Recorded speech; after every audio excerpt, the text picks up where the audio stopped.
பிரபல இசையமைப்பாளரும் நடிகருமான ஜி.வி. பிரகாஷ் பாடகி சைந்தவியை பள்ளி காலத்திலிருந்தே காதலித்து திருமணம் செய்து கொண்டவர்கள்.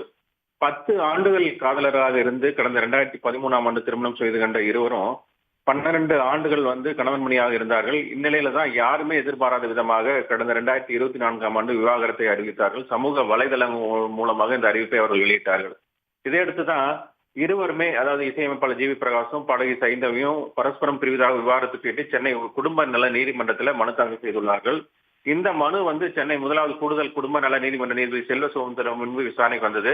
அப்போது ஜி.வி. பிரகாஷ் சைந்தவி இருவரும் நேரில் ஆஜராகி இருவரும் மனமுவந்து பிரிவதாக தெரிவித்தனர். அது தொடர்பான மனுவை அவரது தரப்பு வழக்கறிஞர் நரேந்திர சம்பத் ஆஜராகி தாக்கல் செய்தார். இதனையடுத்து இந்த வழக்கு விசாரணை வேறொரு தேதிக்கு ஒத்திவைப்பதாக தெரிவித்தார்கள். நீதிபதி தெரிவித்தார். இதனையடுத்து இருவரும் அந்த உயர்நீதிமன்ற வளாகத்திலிருந்து ஒரே காரில் புறப்பட்டு சென்றார்கள்.